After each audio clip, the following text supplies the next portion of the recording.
He kissed her every morning for 20 years, slept beside her, loved her, built a life with her. And then he found a letter under their bed. One line shattered everything. "My name is not Leigh." What he did next would leave an entire town in stunned, uneasy silence.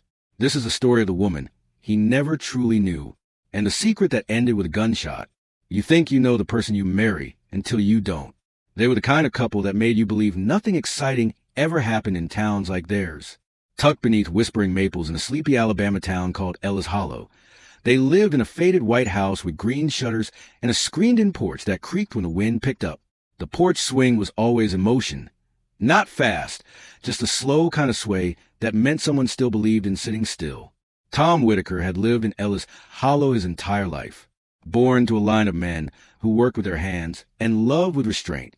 His father was a steel worker, hard as rebar, who believed a man's worth could be measured in how many words he didn't say. Tom grew up in that silence, learned early that men didn't cry, didn't complain, didn't ask for help. He carried that lesson into everything, into work, into war, and eventually into love. He met Leigh in 1998 at a church fundraiser for the local animal shelter. She was wearing a yellow sundress and holding a lemon pie she hadn't baked. Said it was store-bought, but no one needed to know. Her laugh was soft, not nervous, just careful, like she was always measuring how much of herself to let out.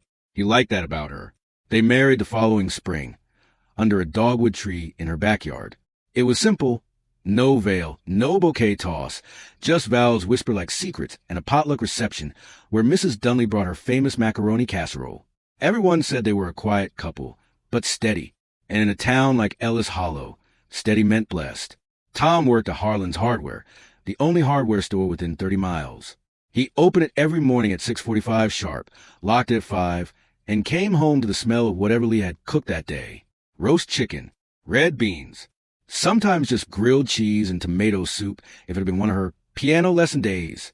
She taught kids out of front room, where sunlight touched the lace curtains just right. She called it her corner of grace. They didn't have children. At first, they said they were trying. Then they stopped saying anything at all. Over time, people stopped asking. But no one ever saw Tom look at her with anything but quiet reverence. He'd refill her coffee cup before she asked, bring home a jar of her favorite jam just because. On Sundays, he'd rest his callous hand on her knee during sermons like it was second nature. But even the steadiest lives have shadows. Leigh didn't talk much about her past. Said her family was gone, a car accident when she was young. Said she'd move around a lot after that.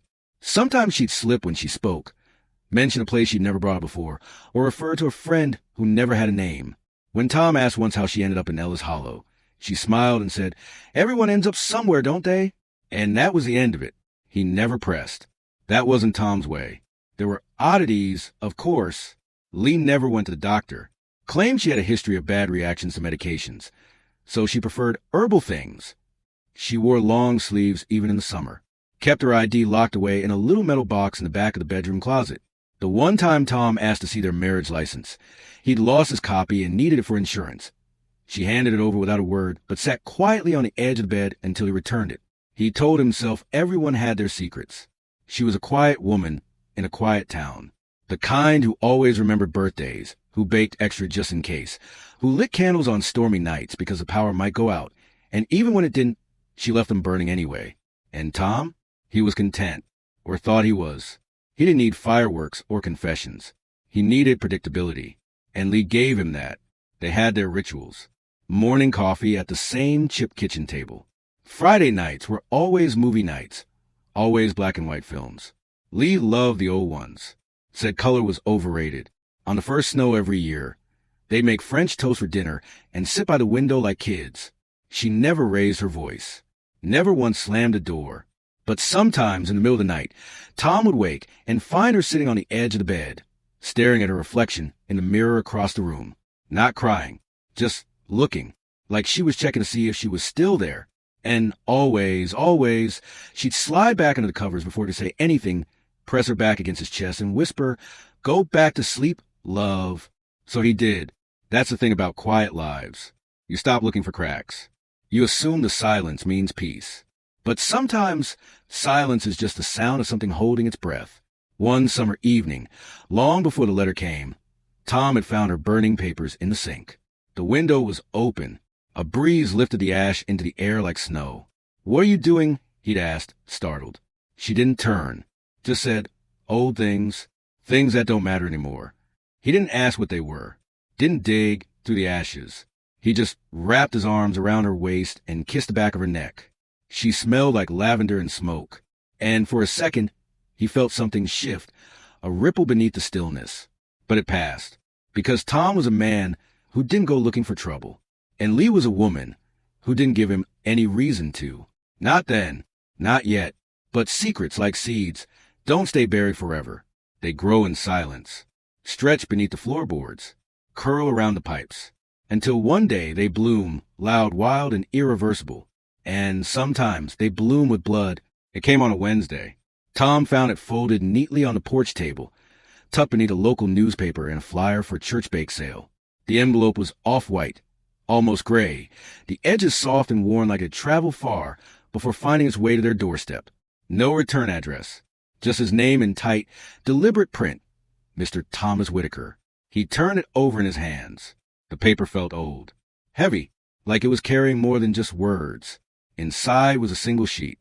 The letter wasn't typed. It was handwritten, carefully, in a precise hand that didn't rush. The kind of handwriting you don't see much anymore. It started simply, "You don't know me, but I know your wife." He read that first line 3 times. Each time, it sat heavier in his chest. She used to be someone else. Before the name, before the dress, before you. Tom's first thought wasn't anger. It wasn't confusion. It was protection. Someone was trying to hurt Leigh. Some prank. Some sick joke. But the letter didn't stop. Her name was Elijah. She grew up in Mississippi. Her father was a preacher. She ran away when she was 19. Disappeared. Changed everything. Ask her about Greenville. Ask her about 2001. Ask her what she was running from. Tom dropped the paper, like it had burned him. It drifted to the floor, landing face up. The name Elijah stared at him like a ghost with teeth. Inside the house, Leigh was humming.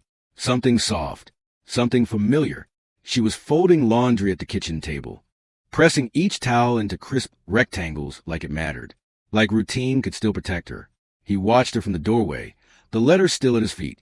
Something in him wanted to shout, to confront, but something else, something older, told him to wait, to watch.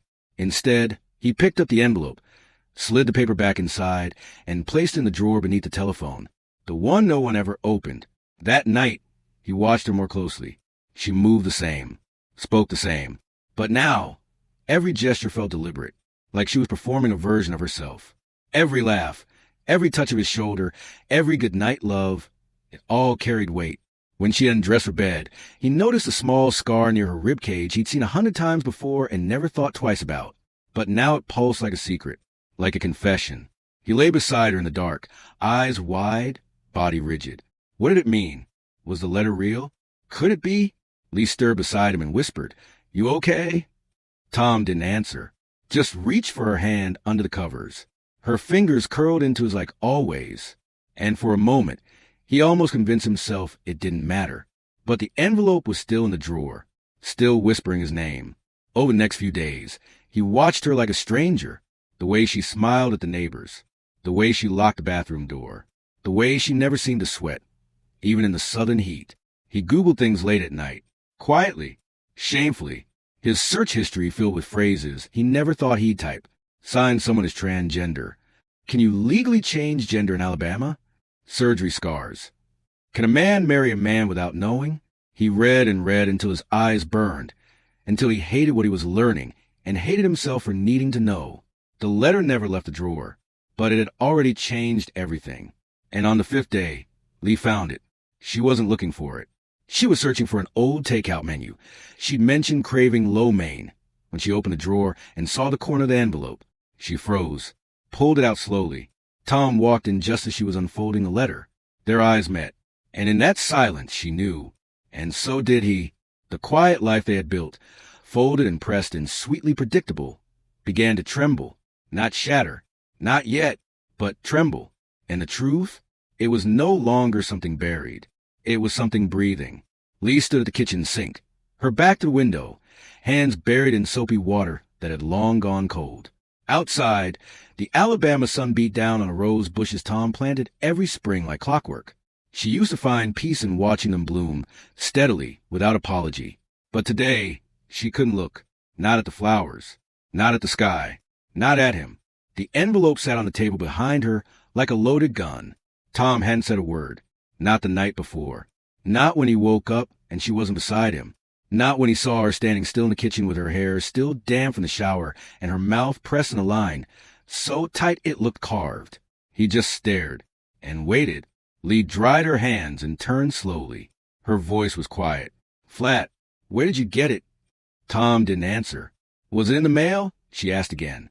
Or did someone give it to you? Still, nothing. He just blinked once. Slow, heavy, and she realized that silence was his own answer. He'd known for days. She pulled out a chair and sat, her fingers laced in her lap, like she was bracing for impact. I never meant to lie, she began. At least not forever.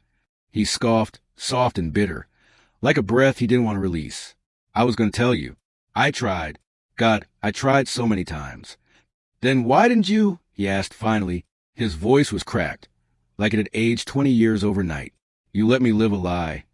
She looked down at her hands. They were trembling. She willed them to stop, but they didn't. I wasn't trying to lie, Tom, she whispered. I was trying to live. She told him everything. Not all at once. Not in order. The truth never comes out neat. She told him about Elijah, about the tiny Delta town where she was born, about the preacher father who quoted scripture louder than he listened, about the night she packed a backpack and snuck out through a bathroom window with $43 and a Greyhound schedule in her pocket. She told him about Atlanta, the shelters, the soup kitchens, the first job cleaning motel rooms under a fake name, how she lived in fear every day that someone would out her, that someone would look too closely and call her by a name she didn't answer to anymore. She told him about the surgeries, the scars, the hospital smell that never quite left her skin. She told him about the loneliness, the kind that sinks into your bones and whispers, you don't deserve love, not like this. And then she told him about him. You were the first man, she said, who looked at me and didn't see what I used to be. You saw me, Leigh. She paused. Her eyes brimmed, but she didn't cry.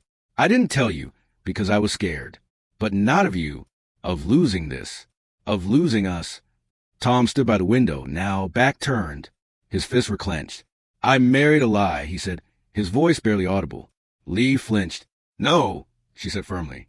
You married a woman. You married me. Everything I've ever been with you, the dinners, the birthdays, the hospital visits, the Sundays at church, the nights we stayed up laughing over nothing, that was real. That's me. He turned, his face flushed with something between rage and betrayal. But you were a man. No, she said. I was never a man. I was a person, and I fought every day to become who I truly was. This isn't some con, Tom. This is my life. My truth. The silence after that felt endless. She didn't beg. She didn't run. She sat, spine straight, heart exposed. And Tom left. He walked out the back door without grabbing his keys, without grabbing his shoes. He just walked, past the rose bushes, past the mailbox, past the version of his life he thought was true. Leigh didn't cry until the door clicked shut. Not because she'd lost him, at least not yet, but because the weight she carried for 20 years had finally shifted. And in its place was a silence, so loud it felt like screaming. She stayed at the table for hours. Eventually, the sun dipped behind the trees. The house dimmed, and for the first time in a long time, she felt the presence of Elijah, not the boy they'd buried, but the part she had to hide, grit, fear, strength. She whispered to him like a ghost. You didn't die in vain. You got me here. You got me to love. Because the truth Leigh buried wasn't that she had once been someone else. It was that she'd survived it, and that survival, quiet, steady, relentless, was its own kind of miracle. It took Tom 5 days to come back. 5 days of silence. 5 days of Leigh sleeping on the couch, too afraid to walk into their bedroom. 5 days of replaying every conversation they'd ever had in her head, wondering which moment would haunt him most. She didn't know where he went. She didn't ask. But the morning of the 6th day, she woke to the sound of the back door creaking open. Wet boots on the linoleum. A heavy breath. Tom stood in the doorway, flannel soaked from rain, eyes red-rimmed. Not like he'd been crying. No, more like he hadn't slept. Leigh didn't move. She just stared from across the kitchen, hands wrapped around a chipped coffee mug, heart lodged somewhere behind her ribs. He didn't speak right away. He walked past her, slow, deliberate, opened the hallway closet, reached up. She heard it before she saw it. The thud of the lockbox hitting the hardwood floor. The one they hadn't touched since his father passed. The one that held old letters, a wedding photo, and his father's gun. Tom. Her voice was thin, barely a thread. He didn't look at her, just knelt down, opened the box, took it out. The pistol was black steel in silence, cold in the air like thunder waiting to clap. Leigh stood, instinct, not courage. Please don't do this. He turned to her, and for a moment, she couldn't tell what she saw in his face. Not rage, not grief, something quieter, more dangerous. 20 years, he said softly. You let me build a life around a lie. Leigh's chest tightened. It wasn't a lie, Tom. It was me trying to protect something good, something sacred. He looked down at the gun, weighted in his palm like memory. I dreamed of you, he said, before we married. After, you were my compass, my north. She stepped closer. I still am. No, he snapped. You were Elijah, a boy. You were never supposed to be this. She flinched, but didn't back away. Her voice cracked. I was never supposed to survive, but I did. Tom looked at her, and for the first time, she saw it. The fracture, not in his hate, but in his love. A confusion so deep it rotted. Do you know what they'd say? He whispered. The men at the VFW? Pastor Daniels? My sister? She exhaled slowly. Yes, I know exactly what they'd say. Silence. Then, I don't care what they think, Tom. He stared at her like she'd spoken in tongues. I loved you, he said. God help me, I still do. Her eyes filled. Then let that be enough. But the gun stayed in his hand. He wasn't holding it up. Not yet. But it was there, between them, a wedge of metal and memory. She looked at it, then back at him. You don't have to become the worst version of yourself because the world told you this was wrong. His jaw tensed. Don't make me your shame, she whispered. I buried my wife, he said bitter. Turns out I never had one. She stepped forward, one pace, then another. You do have a wife, a woman who cooked for you, laughed with you, loved you when you were sick. That doesn't disappear because of what's in a file or under a scar. Tom didn't answer. Instead, he lifted the gun. Not aimed. Not yet, but pointed near enough. Leigh didn't flinch. Do it then, she said softly, if that's who you are. His hands trembled. You want to erase me? She continued, tears spilling now. Fine. But know this, Tom, you're not killing a lie. You're killing the woman who made you believe in goodness again. He stared at her, breathing hard, face pale. The gun shook. And then, his shoulders dropped. He lowered it, put it on the table, like a weight he couldn't carry anymore. Leigh sobbed once. Deep, relief, grief, everything at once. Tom sat down slowly. The rain pounded the windows. I don't know who I am anymore, he admitted. She sat across from him, voice tender. Then let's figure it out.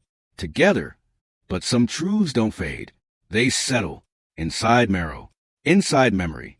And though the gun never fired that day, something inside Tom had already broken. Somewhere between her truth and his pride. And a wound like that doesn't bleed loud. It bleeds slow. The sirens were late. By the time the sheriff's cruiser pulled up, lights flashing against the clapboard siding of the Monroe house, it was already over. Blood on the floor. A stillness, so complete it felt rehearsed. Tom sat on the porch, his hands trembling, shirt soaked at the chest. The gun lay beside him on the steps like a statement he no longer knew how to take back. Inside, Leigh's body rested against the hallway wall, her eyes open, her hand still clutching the corner of the dining table, almost as if she had tried to steady herself one last time before the shot took her down. The paramedics moved quickly, but it didn't matter. There was nothing left to save. News like that doesn't spread in towns like Glen Haven. It seeps. By nightfall, everyone knew. They didn't say her name out loud. Not at first. Just that woman from the gift shop. Or Tom's wife. The one who... No one finished the sentence. And no one said murder either. That word was too sharp. Too final. It didn't leave room for pity. Or confusion. Or guilt. Instead, they said incident. And they said tragic. And they said nobody really knows what happened, even though everyone did. Because the truth was this. Leigh Monroe had lived in that town for almost a decade. She made peach cobbler for bake sales. She read to second graders at the library on Wednesdays.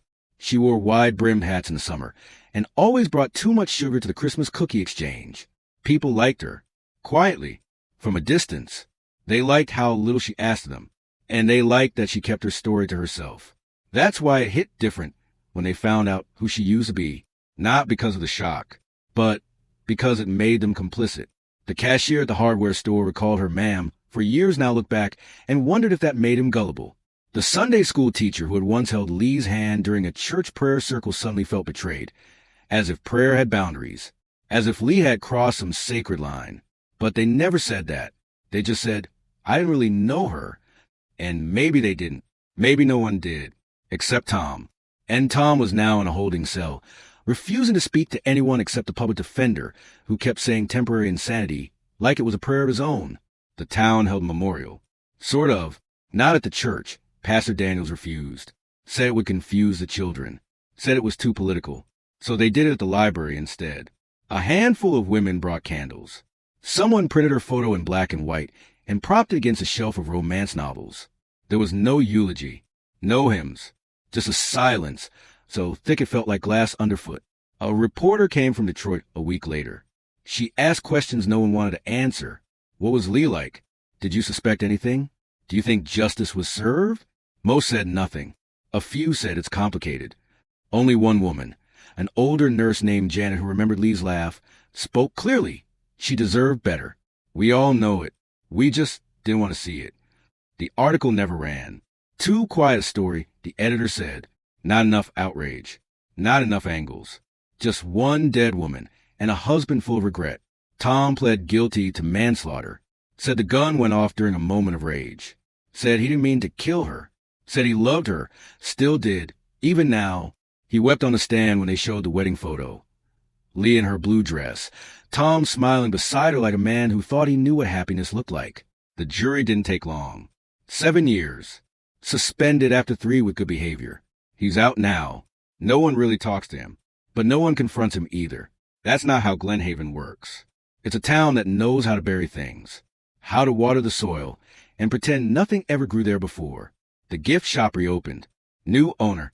Same window sign. The apartment above it stayed vacant for a while, until a couple from Ohio moved in. They asked about the previous tenant once. The landlord just said, she moved. There's still a peach tree in the backyard. Leigh planted it herself one spring. It never bore much fruit, but it still stands. Gnarled, small, reaching. A neighbor keeps it trimmed. Out of respect, they say. But no one ever mentions her name. Not in the supermarket. Not at the 4th of July parade.